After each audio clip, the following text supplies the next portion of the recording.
We're recording, it's live. I'm giving you 3 lessons for the 3rd week, and this is the first of those.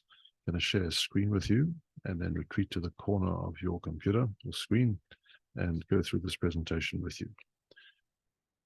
First point is that there are a series of learning objectives over here, and they appear in Moodle, and you are required to demonstrate a functional comprehension, which we will assess with multiple choice test, of these learning areas. And this entire week is about the personality qualities and the emotions of leaders or managers rather, and how that affects the way they manage, how it gives rise to a management style, which we'll talk about when we get through to the leadership section at the tail end of the module. Personality traits are qualities which arise out of our upbringing. It's part of our environment, our parents, our siblings, our schools, our youth groups and church groups, our extended family, and then where you find yourself now at university, your personality develops on the basis of the understanding you have of the world relative to yourself in your role as a student at UKZM. The resources and people that managers manage are part of that 5Ms model we spoke about in the second week of first and second week of the module, and you should be familiar with those. So we introduced that to you to start forming your understanding of what it is that managers have as their resource pack, so to speak. But the emphasis more than anything else is on these 5 personality qualities, what psychologists call the big 5 personality traits. And you can pause the screen at this point, or you can read along in your George and Jones, whether it's a physical copy or an electronic copy, perhaps on a second device. It's up to you. But those qualities, when we recognize that some of them are good for business and some of them are bad for business. In other words, there are personality qualities which don't improve the quality of the management of the people in charge, and they might actually detract or impair from the quality of the performance of the people being managed. So you recognize that when people wear their decisional or interpersonal or informational hats, that they are giving of themselves. When someone makes a decision, they convey that decision, and conveying that decision can be something which affects very adversely the performance of the person being managed. So we address things like extroversion or one's outgoingness. We address negative affectivity, or the tendency for someone to be negative in the way they approach things, a pessimistic kind of person. A pessimistic kind of person is probably unlikely to be terribly agreeable because it requires extrovert personalities to be agreeable. And we can't define that conscientiousness is the preserve of either extrovert or introvert people and extrovert or introvert managers as it affects us here, because we don't have any evidence to back that up. But if someone wasn't conscientious and they were telling other people what to do and directing resources, I'm sure you can begin to imagine that that is not going to be good for the enterprise. So the list continues, and we refer to openness to experience. Someone's outgoing nature is going to give them an openness to experience, and it's also going to mean that if they're open to new experiences, they're probably less likely to be resistant to change. And resistance to change means that it's very difficult to get things moving in a business if the people who need to do the moving are not moving because they don't like to change.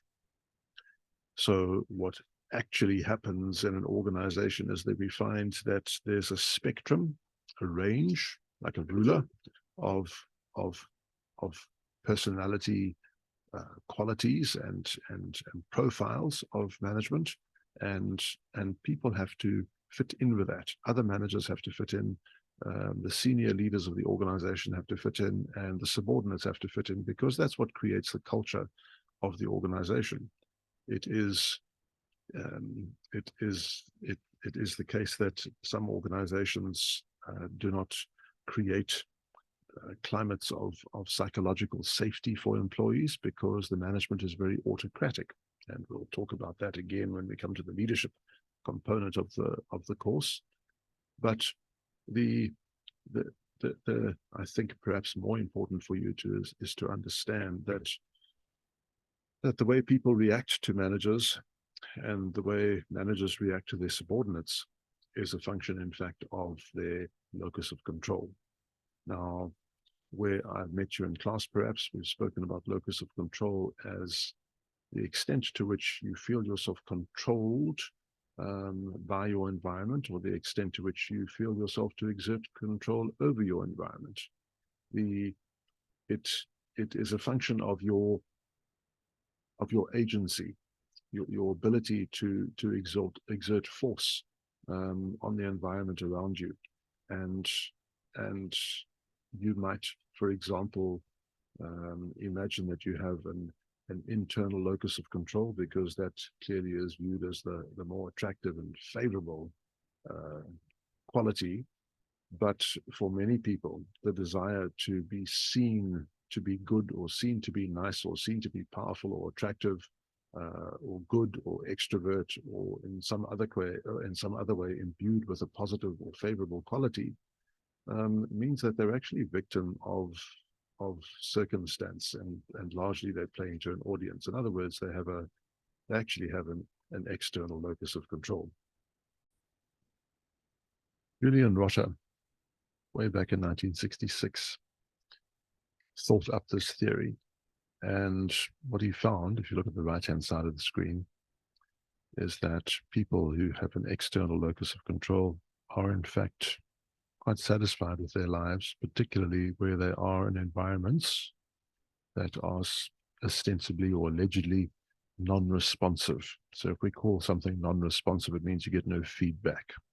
You have no control. There's no capacity to exert agency on your environment. You're basically a victim of circumstance.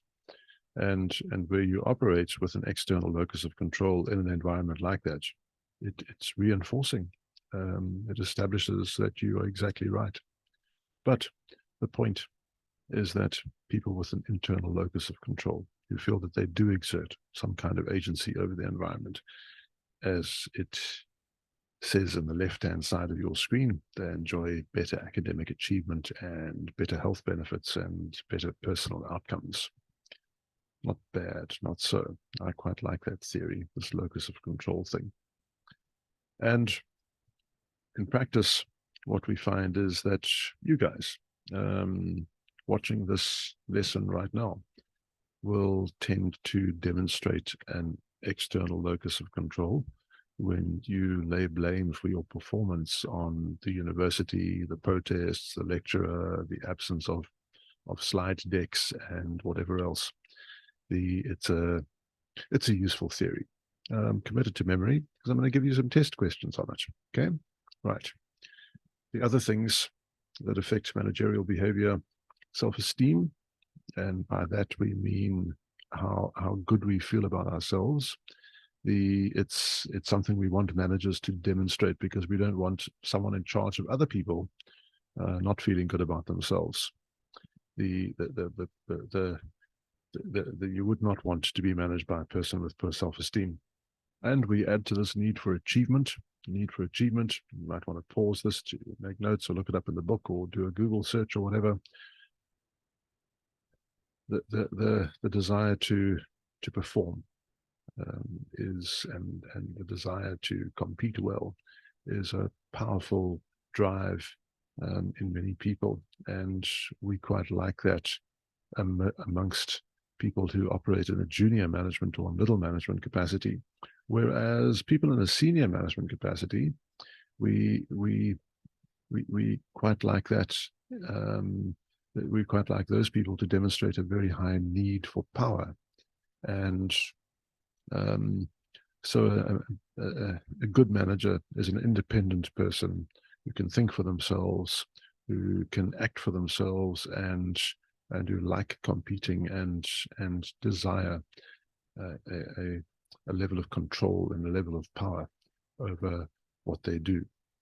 It's at this point that I've figured it's a good idea to cut this particular lesson so that we can move on to part 2, and we'll see you there.